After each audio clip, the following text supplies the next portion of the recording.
श्री गणेशाय नमः। दोस्तों, सनातन धर्म में अमावस्या की तिथि विशेष महत्व रखती है। प्रत्येक माह के कृष्ण पक्ष की 15वीं तिथि को अमावस्या तिथि आती है। ऐसे में पौष माह में साल 2024 की पहली अमावस्या पड़ रही है। हिंदू शास्त्रों में पौष माह को सूर्य देव और पितरों की पूजा के लिए विशेष माना गया है। पौष माह को छोटा श्राद्ध पक्ष भी कहा जाता है। दोस्तों, धार्मिक मान्यताओं के अनुसार अमावस्या तिथि पर गंगा ये अन्य पवित्र नदी में स्नान करके पितरों के निमित्त तर्पण किया जाता है। ऐसा करने से पितरों को मुक्ति मिलती है। इसके साथ ही अमावस्या तिथि पर किए गए दान से पितरों का आशीर्वाद प्राप्त होता है। ऐसे में आप पवित्र नदी जैसे गंगा आदि में स्नान और दान आदि से शुभ फलों की प्राप्ति कर सकते हैं। तो चलिए दोस्तों, अब हम श्रवण करें पौष अमावस्या की व्रत कथा। ये एक साहूकार के 7 बेटे और एक बेटी थी। इनके घर पर अक्सर एक ब्राह्मण भिक्षा मांगने आता था। जब भी साहूकार की बेटी भिक्षा लेकर आती तो वह ब्राह्मण भिक्षा लेने से मना कर देता था और कहता था, तुम्हारे भाग्य में सौभाग्य नहीं बल्कि बेदव्य लिखा है। यह सुनकर साहूकार की बेटी दुखी हो जाती है। कई बार ऐसा ही होता रहा तो एक दिन साहूकार की बेटी ने अपने माँ को सारी बात बता दी कि कैसे एक ब्राह्मण भिक्षा मांगने आता है और उससे भिक्षा लेने से मना कर देता है। साहूकार की पत्नी ने अपने बेटी से कहा कि अगली बार जब भिक्षुक आए तो मुझे बताना। एक दिन वह भिक्षुक द्वार पर आया और उस समय साहूकार की पत्नी दरवाजे के पीछे छुपकर सब बातें सुनने लगी। वही हुआ जैसा हमेशा होता रहा था। भिक्षुक ने भिक्षा लेने से मना कर दिया और कहा कि तुम्हारे भाग्य में सुहाग नहीं विधवा होना लिखा है। इस बात को सुनकर साहूकार की पत्नी दरवाजे के ओट से बाहर आकर भिक्षु से कहने लगी कि एक तो हम तुम्हें भिक्षा दे रहे हैं और ऊपर से आप हमें अशुभ बात कह रहे हैं। ब्राह्मण ने कहा कि मैं जो कह रहा हूँ वह सच है। आपके बेटी के भाग्य में ऐसा ही लिखा है। जब विवाह के समय आपकी बेटी फेरे ले रही होगी उसी समय सांप आकर उसके पति को काट लेगा और वह विधवा हो जाएगी। ब्राह्मण की बातें सुनकर साहूकार की पत्नी दुखी हुई, लेकिन फिर ब्राह्मण से बोली कि अगर आपको यह पता है कि यह विधवा होगी तो आपको यह भी पता हो सकता है कि इसके सुहाग की रक्षा कैसे होगी। साहूकार की पत्नी के ऐसा पूछने पर ब्राह्मण ने कहा कि यहाँ से काफी दूर एक गांव है जहाँ पर एक सोना धोबन रहती है। वह हर सोमवती अमावस को व्रत रखती है। इससे उसका सुहाग अटल है। अगर वह आकर अपना सुहाग आपके बेटी को देगी तो इसका बेधब्य टल सकता है। ब्राह्मण की बात सुनकर साहूकार की पत्नी ने ब्राह्मण को धन्यवाद किया और वह सोना धोबिन के तलाश में निकल गई। एक दिन वह बहुत धूप की वजह से पीपल के छाए में बैठकर सुस्ता रही थी। तभी उसने देखा कि एक सांप आया और उस पीपल के पेड़ पर गरुड़ के बच्चे को खाने के लिए पेड़ पर चढ़ने लगा। साहूकार की पत्नी ने उस सांप को मार दिया और गरुड़ के बच्चों की रक्षा की। इतने में गरुड़ भी आ गया और देखा कि आसपास खून फैला है। गरुड़ को लगा कि साहूकार की पत्नी ने उसके बच्चे को नुकसान पहुंचाया है, इसीलिए गरुड़ ने उस पर हमला कर दिया। लेकिन साहूकार की पत्नी ने उसे रोका और बताया कि उसने तो उसके बच्चे की रक्षा की है। गरुड़ ने जब इस सच को जाना तो उसने कहा कि तुमने मेरे बच्चों की रक्षा की है, इसीलिए बताओ कि मैं कैसे तुम्हारी मदद कर सकता हूँ।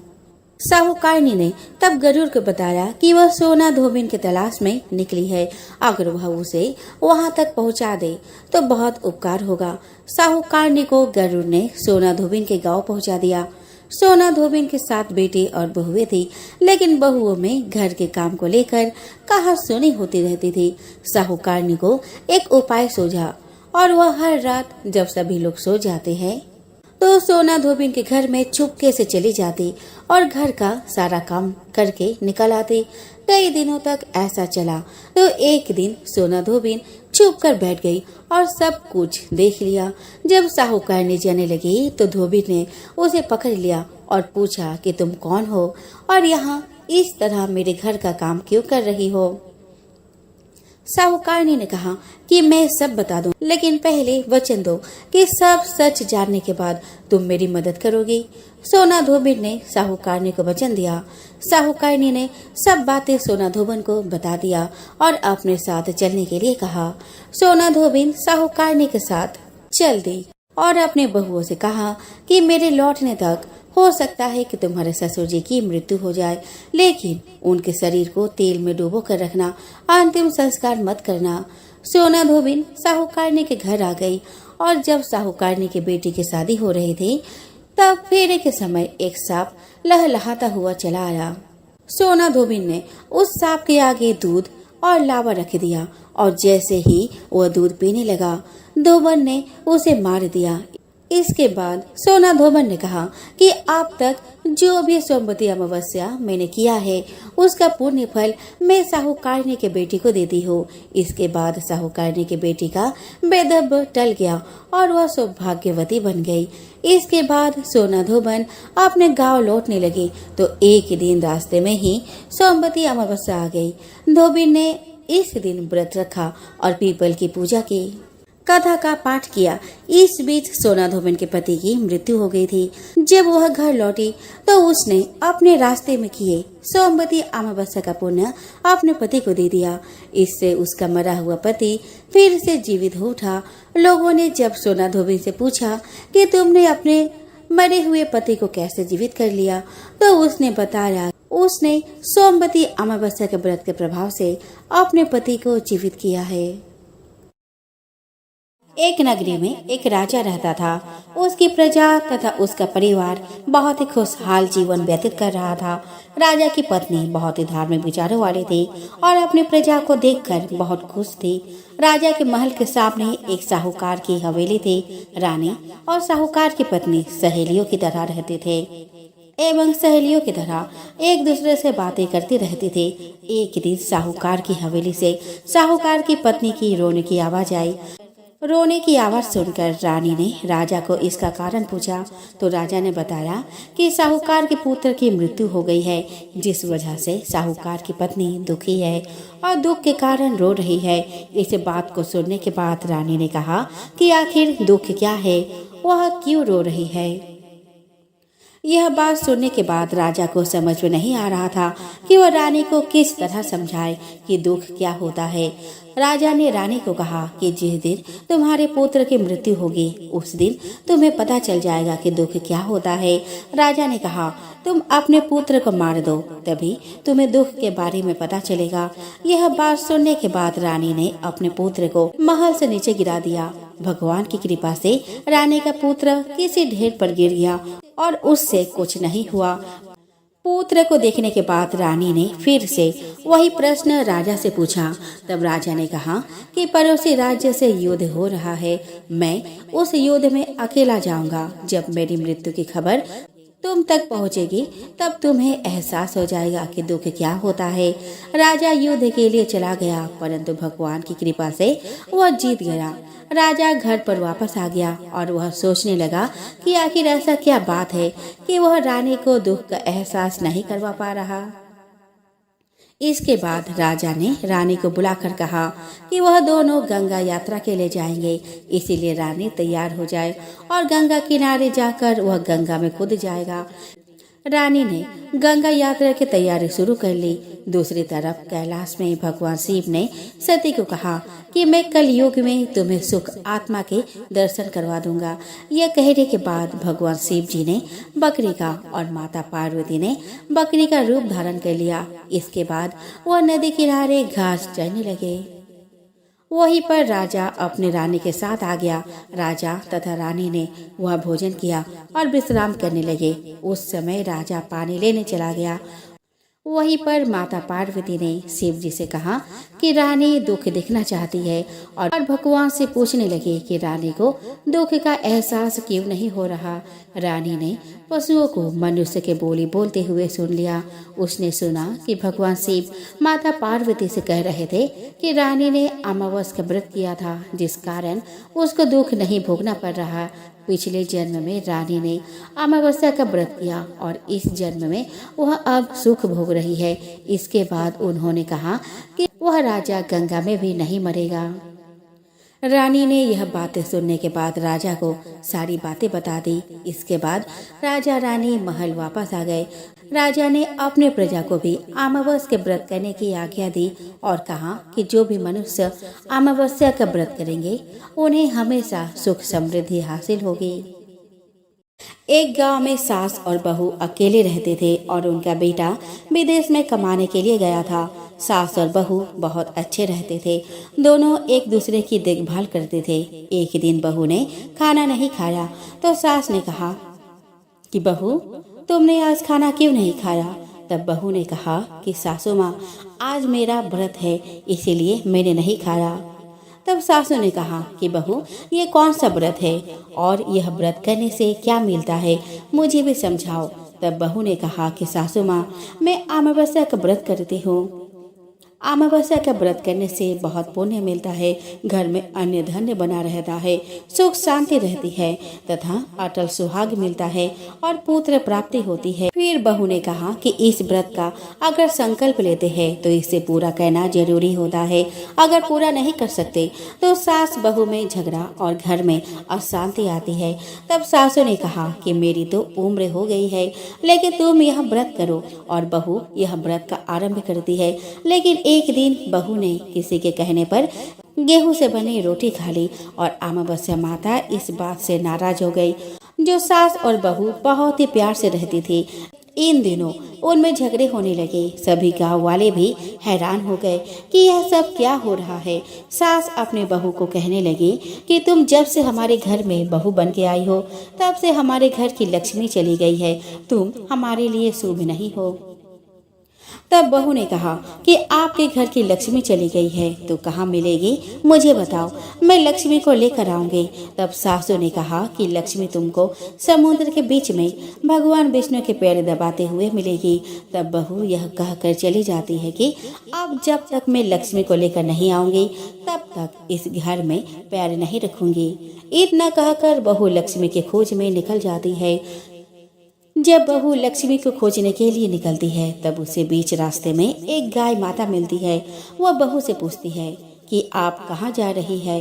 तब बहू ने कहा कि हे गाय माता, मेरी सासू मुझसे कहती है कि मेरे आने से उनके घर में अन्न धन की कमी हो गई है और उनके घर की लक्ष्मी चली गई है, तो मैं लक्ष्मी जी को लेने जा रही हूँ। तब गाय माता ने कहा, हे बेटी, अगर तुम जा रही हो तो भगवान से मेरे बारे में भी पूछ लेना।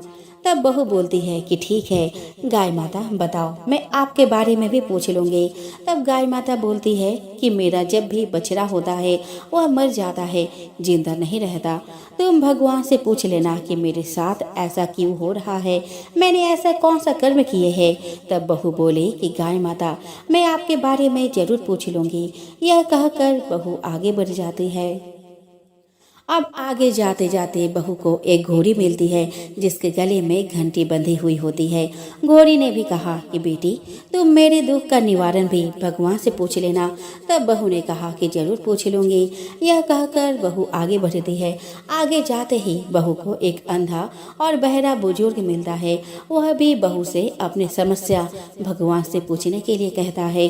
तब बहू उसकी समस्या भी भगवान से पूछने का कहकर आगे बढ़ती है। आगे जाते ही बहू को एक बूढ़ी औरत मिलती है जो हाथ और पैर से अपाहिज होती है। वह भी बहू से अपनी समस्या भगवान को पूछने के लिए कहती है। तब बहू उसके समस्या को भी पूछने के लिए तैयार हो जाती है और आगे चल देती है। आगे जाते ही बहू थक जाती है और एक आम के पेड़ के नीचे बैठ जाती है। तब आम का पेड़ खुश होकर बहू से पूछता है कि बेटी, तुम कहाँ से आई और कहाँ जा रही हो? तब बहू बताती है कि वो लक्ष्मी जी को लेने जा रही है। तब पेड़ भी अपने समस्या भगवान को पूछने के लिए कहती है कि मेरे पेड़ पर लगे आम बहुत ही खट्टे होते हैं, इस बारे में भगवान को जरूर पूछना। तब बहू उसकी समस्या लेकर आगे बढ़ती है। आगे जाते ही बहू को एक तलाई मिलती है। वह भी बहू को बताती है कि तुम भगवान से पूछना कि मेरे तलाई का पानी इतना मैला क्यों है, कोई भी इसे नहीं पीता। तब बहू कहती है कि जरूर पूछ लूंगी। यह कहकर वह आगे बढ़ती है।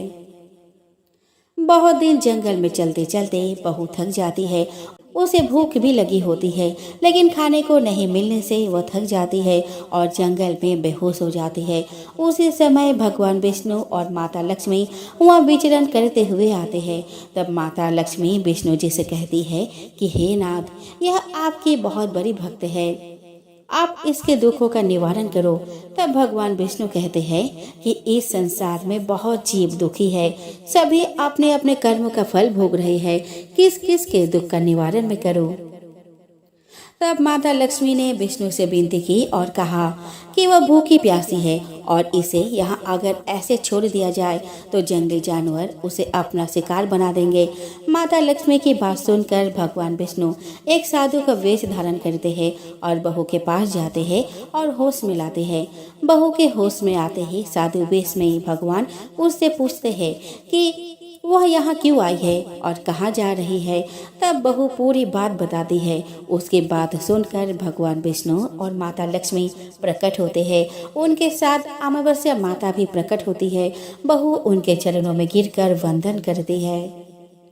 अमावस्या माता बहू को कहती है कि बेटी, तूने मेरे व्रत को खंडित किया है, इसी की सजा मिली है तुम्हें, इसी की सजा मिली है तुम्हें, लेकिन अब मैं तुम्हें माफ करती हूँ और तुम घर जाओ। तुम्हारा घर अन्य धन से संपन्न होगा, तुम्हारा घर सुंदर महल में बदल जाएगा और तुम्हारी सभी मनोकामना पूर्ण होगी। यह सब होने के पश्चात बहू रास्ते में जो भी मिला उन सभी के दुखों का निवारण करने के लिए विनती करती है। तब भगवान विष्णु बोलते हैं कि गाय ने कभी अपना दूध किसी को नहीं पिलाया, उस वजह से उसके बछड़े जिंदा नहीं रहते हैं। तुम उसका दूध पी लेना, जिससे उसके बछड़े जिंदा रहने लगेंगे। घोड़ी पिछले जन्म में आटा पीसने वाली महिला थी। वह किसी को आटा पीस के नहीं देती थी, इसीलिए उसके गले में चक्की पाट बंधी हुई है। तुम उसके पाट खोल देना, वह बिल्कुल ठीक हो जाएगी। बुजुर्ग कभी भगवान के मंदिर नहीं गया और ना ही उसने कभी भगवान के भजन सुने। तुम उसको मंदिर ले जाना और दर्शन करवा देना, वह ठीक हो जाएगा। बुजुर्ग महिला जो थी उसने कभी भी अपने जवानी में दान पुण्य नहीं किया, इसीलिए उसे यह सजा मिली है। तुम उससे दान करवा देना तो उसकी विकलांगता दूर हो जाएगी। उस आम के पेड़ ने कभी किसी बच्चे को अपना आम खाने को नहीं दिए, इसीलिए उसके सभी आम खट्टे होते हैं। तुम उस पेड़ का आम खा लेना, फिर उस पेड़ पर मीठे आम आएंगे। तलाई का पानी पिछले जन्म में देवरानी जेठानी थी। वो हमेशा झगड़ती रहती थी, इसलिए उसका पानी मैला है। तुम उसका पानी पी लेना, वह तलाई शुद्ध हो जाएगी। बहू ने भगवान विष्णु, माता लक्ष्मी और अमावस्या माता को नमन करके घर जाने के लिए निकलती है और रास्ते उसे जो जो भी मिला उनके सभी समस्या भगवान के कहे अनुसार दूर करती है। सभी उसे आशीर्वाद देते हैं। घर जाते ही उसका घर एक सुंदर महल में परिवर्तित हो जाता है तथा घर में अन्य धन भरा मिलता है। अब बहू सासू से कहती है कि सासू माँ, आपने सच कहा था, मैं आपके लिए शुभ नहीं हूँ। मेरे जाने से ही आपके घर में लक्ष्मी आई है। अब आप यहाँ रहे, मैं मरने जा रही हूँ। तब सासू ने कहा कि हे बेटी, यह सब तुम्हारे अमावस्या व्रत के फल से मिला है। तुम यहाँ पर ही रहोगी, कहीं नहीं जाओगी। और सास बहू खुशी खुशी रहने लगे। एक दिन उसका बेटा भी विदेश से लौट आया और घर में यह सब देखा। तब उसकी माँ ने सब बात उसे बताई। इस तरह वह लोग खुशी खुशी रहने लगे। एक गांव में एक साहूकार रहता था। साहूकार के एक बेटी थी। वह रोज पीपल सींचने जाती थी। पीपल के वृक्ष में से लक्ष्मी जी प्रकट होती थी और चली जाती थी। एक दिन लक्ष्मी जी ने साहूकार के बेटे से कहा, तू मेरी सहेली बन जा। तब लड़की ने कहा कि मैं अपने पिता से पूछकर कल आऊंगी। साहूकार की बेटी ने घर जाकर अपने पिता को सारी बात कह दी। तब उसके पिता बोले कि वह तो लक्ष्मी जी है, अपने को और क्या चाहिए, तो लक्ष्मी जी की सहेली बन जा। दूसरे दिन वह लड़की फिर गई। तब लक्ष्मी जी पीपल के पेड़ से निकल कर आई और कहा कि सहेली बन जा। तो लड़की ने कहा कि बन जाऊंगी और दोनों सहेली बन गई। लक्ष्मी जी ने उसको खाने का न्योता दिया। घर आकर लक्ष्मी जी ने माँ बाप को कहा कि मेरी सहेली ने मुझे खाने का न्योता दिया है। तब बाप ने कहा कि सहेली के जिम में जाइयो, पर घर को संभाल कर जाना। तब वह लक्ष्मी जी के यहाँ जिम में गई तो लक्ष्मी जी ने उसे साला दुसाला ओढ़ने के लिए दिया, रुपये दिए, सोने की चौकी, सोने की थाली में 36 प्रकार का भोजन करा दिया।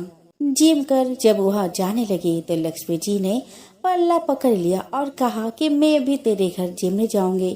तो उसने कहा कि आ जाइयो। वह घर जाकर चुपचाप बैठ गई। तब बाप ने पूछा कि बेटी सहेली के यहाँ जिम कर आ गई और तो उदास क्यों बैठी है। तो उसने कहा कि पिताजी मेरे को लक्ष्मी जी ने इतना दिया, अनेक प्रकार के भोजन कराए, परंतु मैं कैसे जिमाऊंगी, अपने घर में तो कुछ भी नहीं है। तब उसके पिता ने कहा कि गोबर के मिट्टी से चौका लगाकर घर की सफाई कर ले, 4 मुख वाला दिया जलाकर लक्ष्मी जी का नाम लेकर रसोई में बैठ जाना। लड़की सफाई करके लड्डू लेकर बैठ गई। उसी समय एक रानी नहा रही थी। उसका 9 लक्खा हार चील उठा कर ले गई और उसके घर वह 9 लक्खा हार डाल गई और उसका लड्डू ले गई। बाद में वह हार को तोड़कर बाजार में गई और सामान लाने लगी तो सुनार ने पूछा कि क्या चाहिए। तब उसने कहा कि सोने की चौकी, सोने का थाल, साल दुसाला दे दे, मोहर दे और सामग्री दे, 36 प्रकार का भोजन हो जाए, इतना सामान दे। सारी चीजें लेकर बहुत तैयारी करी और रसोई बनाई। तब गणेश जी से कहा कि लक्ष्मी जी को बुलाओ। आगे आगे गणेश जी और पीछे पीछे लक्ष्मी जी आई। उसने फिर चौकी डाल दी और कहा सहेली चौकी पर बैठ जा। तो लक्ष्मी जी ने कहा कि सहेली चौकी पर तो मैं राजा रानी के यहाँ भी नहीं बैठी, किसी के भी वहाँ नहीं बैठी। तो उसने कहा मेरे यहाँ तो बैठना पड़ेगा। फिर लक्ष्मी जी चौकी पर बैठ गई। तब उसने बहुत खातिर की, जैसे लक्ष्मी ने करी थी वैसे ही उसने करी। लक्ष्मी जी उस पर खुश हो गई। घर में खूब रुपया और लक्ष्मी हो गई। साहूकार की बेटी ने कहा कि मैं अभी आ रही हूँ, तुम यहीं बैठे रहना, और वह चली गई। लक्ष्मी जी गई नहीं और चौकी पर बैठी रही। उसको बहुत दौलत दी। हे लक्ष्मी जी, जैसा तुमने साहूकार की बेटी को दिया वैसा सबको देना। कहानी कहते सुनते और हुंकारा भरते अपने सारे परिवार को दियो। पिहर में देना, ससुराल में देना, बेटे पोते को देना। हे लक्ष्मी माता, सबका कष्ट दूर करना, दरिद्रता दूर करना, सबकी मनोकामना पूर्ण करना। भगवान शिव कहते हैं पार्वती, अब मैं 7वें अध्याय का महात्म्य बतलाता हूँ, जिसे सुनकर कानों में अमृत राशि भर जाती है। पाटलिपुत्र नामक एक दुर्गम नगर था, जिसका गोपुर बहुत ही ऊंचा था। उस नगर में शंखकर्ण नामक एक ब्राह्मण रहता था। उसने वेश्यावृत्ति का आश्रय लेकर बहुत धन कमाया, किंतु ना तो कभी पितरों का तर्पण किया और ना देवताओं का पूजन ही किया। वह धन उपार्जन में तत्पर होकर राजाओं को ही भोज दिया करता था। एक समय की बात है, उस ब्राह्मण ने अपना 4था विवाह करने के लिए पुत्रों और बंधुओं के साथ यात्रा की। मार्ग में आधी रात के समय जब वह सो रहा था, एक सर्प ने कहीं से आकर उसकी बाह में काट लिया। उसके काटते ही ऐसा अवस्था हो गई कि मणि, मंत्र और औषधि आदि से भी उसके शरीर की रक्षा असाध्य जान पड़ी। तत्पश्चात कुछ ही क्षणों में उसके प्राण पखेरु उड़ गए। फिर बहुत समय के बाद वह प्रेत सर्प योनि में उत्पन्न हुआ। उसका चित्त धन की वासना में बंधा था। उसने पूर्व वृतांत को स्मरण करके सोचा, मैं जो घर के बाहर करोड़ों की संख्या में अपना धन गाड़ रखा हूँ, उससे इन पुत्रों को वंचित करके स्वयं ही उसकी रक्षा करूँगा। एक दिन सांप के योनि से पीड़ित होकर पिता ने स्वप्न में अपने पुत्रों के समक्ष आकर अपने मनोभाव बताया। तब उसके निरंकुश पुत्रों ने सवेरे उठकर बड़े विस्मय के साथ एक दूसरे से स्वप्न के बारे में बात की। उनमें से मझिला पुत्र कुदाल हाथ में लिए घर से निकला और जहां उसके पिता सर्प योनि धारण करके रहते थे, उस स्थान पर गया। यद्यपि उसे धन के स्थान का ठीक ठाक पता नहीं था, तो भी उसने चिन्हों से उसका ठीक निश्चय कर लिया और लोभ बुद्धि में वहां पहुंचकर बाम्बी को खोदना प्रारंभ किया। तब उस बाम्बी से बड़ा भयानक सांप प्रकट हुआ और बोला, अरे मूर्ख, तू कौन है? किसके लिए आया है? क्यों बिल खोद रहा है? अथवा किसने तुझे भेजा है? यह सारी बातें मेरे सामने बता। पुत्र बोला, मैं आपका पुत्र हूँ। मेरा नाम शिव है। मैं रात्रि में देखे हुए स्वप्न से विस्मित होकर यहाँ का सुवर्ण लेने के कौतूहल से आया हूँ। पुत्र की यह वाणी सुनकर वह सांप हंसता हुआ ऊंचा स्वर से इस प्रकार स्पष्ट वचन बोला, यदि तू मेरा पुत्र है तो मुझे शीघ्र ही बंधन से मुक्त कर। मैं पूर्व जन्म के गाड़े हुए धन के लिए ही सर्प योनि में उत्पन्न हुआ हूँ। पुत्र ने पूछा, पिताजी, आपकी मुक्ति कैसे होगी? इसका उपाय मुझे बताएं, क्योंकि मैं इस रात में सब लोगों को छोड़कर आपके पास आया हूँ। पिता ने कहा, बेटा, गीता के अमृतमय सप्तम अध्याय को छोड़कर मुझे मुक्त करने में तीर्थ, दान, तप और यज्ञ भी सर्वथा समर्थ नहीं है। केवल गीता का 7वां ही प्राणियों के जरा मृत्यु आदि दुख को दूर करने वाला है। पुत्र, मेरे श्राद्ध के दिन सप्तम अध्याय का पाठ करने वाला ब्राह्मण को श्रद्धा पूर्वक भोजन कराओ। इससे निस्संदेह मेरी मुक्ति हो जाएगी। वत्स, अपनी शक्ति के अनुसार पूर्ण श्राद्ध के साथ वेद विद्या में प्रवीण अन्य ब्राह्मणों को भी भोजन कराना। सर्प योनि में पड़े हुए पिता के ये वचन सुनकर सभी पुत्रों ने उसकी आज्ञा के अनुसार तथा उससे भी अधिक किया। तब सनक कर्ण ने अपने सर्प शरीर को त्याग कर दिव्य देह धारण किया और सारा धन पुत्रों के अधीन कर दिया। पिता ने करोड़ों की संख्या में जो धन बांट कर दिया था, उससे वे सदाचारी पुत्र बहुत प्रसन्न हुए। उनकी बुद्धि धर्म में लगी हुई थी, इसलिए उन्होंने बावली, कुआं, पोखरा, यज्ञ और देव मंदिर के लिए उस धन का उपयोग किया और अन्नशाला भी बनवाई। तत्पश्चात 7वें अध्याय का सदा जाप करते हुए उन्होंने मोक्ष प्राप्त किया। पार्वती, यह तुम्हें 7वें अध्याय का महात्म्य बताया गया है, जिसके श्रवण मात्र से मानव सब पातकों से मुक्त हो जाता है। प्राचीन काल में एक धनी व्यक्ति था, जिसके पास सभी प्रकार की धन दौलत एवं शोहरत थी, लेकिन दुर्भाग्य यह था कि उस व्यक्ति की कोई संतान न थी। इस बात का दुख उसे हमेशा सताता था, लेकिन वह और उसकी पत्नी दोनों शिव भक्त थे। दोनों ही भगवान शिव की आराधना में सोमवार की व्रत रखने लगे। उनकी सच्ची भक्ति को देखकर माँ पार्वती ने शिव भगवान से उन दोनों दंपति की सोनी गोद को भरने का आग्रह किया। परिणाम स्वरूप शिव जी के आशीर्वाद से उनके घर में पुत्र ने जन्म लिया।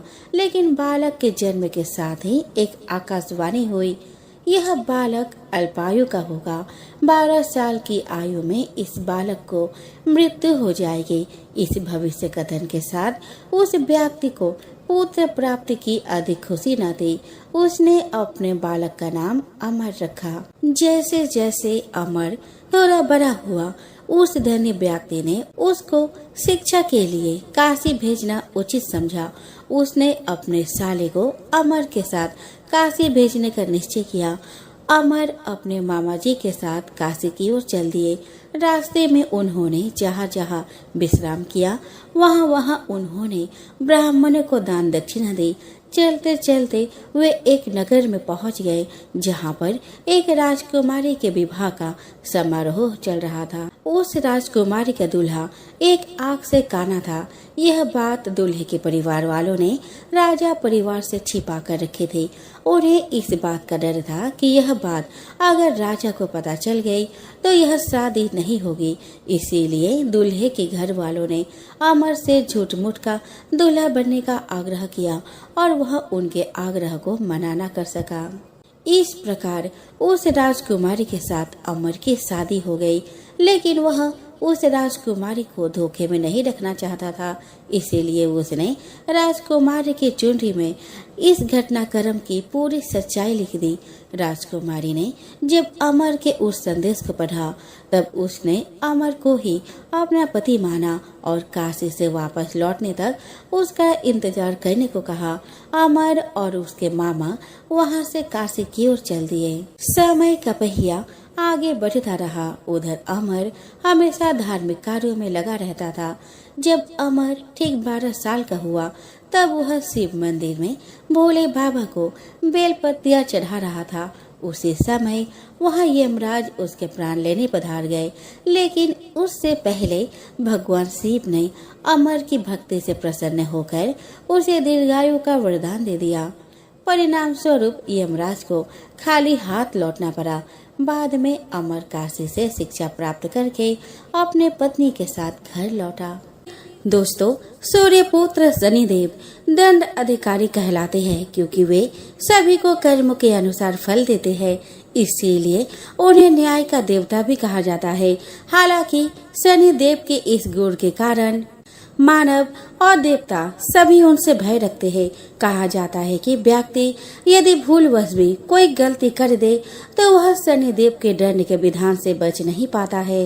यही कारण है कि हर व्यक्ति चाहता है कि उसकी कुंडली में शनि की स्थिति ठीक रहे और उसे शनि दोष से पीड़ित न होना पड़े। लेकिन एक बार शनिदेव को स्वयं श्राप का भागी बनना पड़ा था। दोस्तों, शनिदेव को उनकी पत्नी द्वारा ही श्राप दिया गया था। इस श्राप ने आज तक शनिदेव का पीछा नहीं छोड़ा, जिस कारण वे सिर झुकाकर चलते हैं। चलिए जानते हैं शनिदेव की पत्नी और इस पौराणिक कथा के बारे में। ब्रह्म पुराण के अनुसार शनिदेव श्री कृष्ण के बहुत बड़े भक्त थे। वे अपना ज्यादातर समय श्री कृष्ण की उपासना में ही व्यतीत करते थे। शनिदेव का विवाह चित्ररथ की कन्या से हुआ। शनिदेव की पत्नी परम सती साध्वी, पतिव्रता और तेजस्विनी थी। शनिदेव की पत्नी को एक बार संतान प्राप्ति की इच्छा हुई। इसके लिए वह शनिदेव के पास पहुंची, लेकिन शनिदेव कृष्ण भक्ति में लीन थे। पत्नी के खूब प्रयास के बाद भी शनिदेव का ध्यान भंग नहीं हो पाया। इसके बाद शनिदेव की पत्नी को क्रोध आ गया और उन्होंने क्रोध में ही शनिदेव को श्राप दे दिया। पत्नी ने कहा कि आज के बाद जिस व्यक्ति पर शनिदेव की दृष्टि पड़ेगी वह तबाह हो जाएगा। ध्यान से जागने के बाद शनिदेव को भूल का आभास हुआ और उन्होंने पत्नी को मनाने की कोशिश की। इसके लिए शनिदेव ने क्षमा भी मांगी, लेकिन शनिदेव की पत्नी के पास श्राप को निष्फल करने की शक्ति नहीं थी। इसी घटना के बाद से शनिदेव अपना सिर नीचे करके चलने लगे, जिससे कि उनकी दृष्टि से किसी का अकारण विनाश न हो। एक लप्सी था और एक तपसी था। तपसी हमेशा भगवान की तपस्या में लीन रहता था। लप्सी रोजाना सवा शेर की लापसी बनाकर भगवान को भोग लगाकर जिम लेता था। एक दिन दोनों लड़ने लगे। तपसी बोला, मैं रोज भगवान की तपस्या करता हूँ, इसलिए मैं बड़ा हूँ। लप्सी बोला, मैं रोजाना भगवान को सवा शेर लापसी का भोग लगाता हूँ, इसीलिए मैं बड़ा हूँ। नारद जी वहाँ से गुजर रहे थे। दोनों को लड़ता देखकर उनसे पूछा कि तुम क्यों लड़ रहे हो। तपसी ने खुद के बड़ा होने का कारण बताया और लप्सी ने अपना कारण बताया। नारद जी बोले कि तुम्हारा फैसला मैं कर दूंगा। दूसरे दिन लप्सी और तपसी नहाकर अपने रोज की भक्ति करने आए तो नारद जी ने छुपकर 1.25 करोड़ की एक अंगूठी उन दोनों के आगे रख दी। तपसी की नजर जब अंगूठी पर पड़ी तो उसने चुपचाप अंगूठी उठाकर अपने नीचे दबा ली। लप्सी की नजर अंगूठी पर पड़ी, लेकिन उसने ध्यान नहीं दिया। भगवान को भोग लगाकर लापसी खाने लगा। नारद जी सामने आए तो दोनों ने पूछा कि कौन बड़ा, तो नारद जी ने तपसी से खड़ा होने को कहा। वो खड़ा हुआ तो उसके नीचे दबी अंगूठी दिखाई पड़ी। नारद जी ने तपसी से कहा, तपस्या करने के बाद भी तुम्हारी चोरी करने की आदत नहीं गई, इसीलिए लप्सी बड़ा है और तुम्हें तुम्हारी तपस्या का कोई फल नहीं मिलेगा। तब से शर्मिंदा होकर माफी मांगने लगा उसने नारद जी से पूछा कि मुझे मेरी तपस्या का फल कैसे मिलेगा। नारद जी ने कहा, यदि कोई गाय और कुत्ते की रोटी नहीं बनाएगा तो फल तुझे मिलेगा। यदि कोई ब्राह्मण को भोजन करवाकर दक्षिणा नहीं देगा तो फल तुझे मिलेगा। यदि कोई साड़ी के साथ ब्लाउज नहीं देगा तो फल तुझे ही मिलेगा। यदि कोई दिए से दिया जलाएगा तो फल तुझे मिलेगा। यदि कोई सारी कहानी सुने लेकिन तुम्हारी कहानी नहीं सुने तो फल तुझे मिलेगा। उसी दिन से हर व्रत कथा और कहानी के साथ लपसी तपसी की कहानी भी सुनी और कही जाती है। यह गणेश जी की कथा है जिसे किसी भी व्रत या अन्य किसी कथा को सुनने के बाद अनिवार्य रूप से सुना जाता है। गणेश जी की पूजा के उपरांत विनायक जी की कथा, गणेश जी की कथा को सुनना अत्यंत ही शुभ होता है। एक बार गणेश जी महाराज एक सेठ जी के खेत में से जा रहे थे तो उन्होंने 12 दाने अनाज को तोड़ दिए। वे गणेश जी के मन में पछतावा भी हुआ कि मैंने तो सेठ जी के यहाँ चोरी कर ली। तो गणेश जी सेठ जी के 12 साल की नौकरी करने लग गए। एक दिन सेठानी राख से हाथ धोने लगी तो गणेश जी ने सेठानी का हाथ पकड़कर मिट्टी से हाथ धुला दिया। सेठानी सेठ जी से बोली, ऐसा क्या नौकर रखा है? नौकर होकर उसने मेरा हाथ पकड़ लिया। सेठ जी ने गणेश जी को बुलाकर पूछा कि तुमने सेठानी का हाथ क्यों पकड़ा? तो गणेश जी ने बोला, मैंने तो एक सीख की बात बताई है। राख से हाथ धोने पर घर की लक्ष्मी नाराज होकर घर से चली जाती है और मिट्टी से हाथ धोने से आती है। सेठ जी ने सोचा कि गणेश है तो सच्चा। थोड़े दिन बाद कुंभ का मेला आया। सेठ जी ने कहा, गणेश सेठानी को कुंभ के मेले में स्नान करा के ले आओ। सेठानी किनारे पर बैठकर नहा रही थी तो गणेश जी उनका हाथ पकड़कर आगे डुबकी लगवा लाए। घर आकर सेठानी ने सेठ से कहा कि गणेश ने तो मेरी इज्जत ही नहीं रखी और इतने सारे आदमियों के बीच मुझे घसीट कर आगे पानी में ले गए। तब सेठ जी ने गणेश जी को पूछा कि ऐसा क्यों किया? तो गणेश जी ने कहा, सेठानी किनारे बैठकर गंदे पानी से नहा रही थी तो मैं आके अच्छे पानी में डुबकी लगवा कर ले आया। इससे अगले जन्म में बहुत बड़े राजा और राजपाट मिलेगा। सेठ जी ने सोचा कि गणेश है तो सच्चा। एक दिन घर में पूजा पाठ हो रही थी, हवन हो रहा था। सेठ जी ने गणेश जी को कहा कि जाओ सेठानी को बुला कर ले आओ।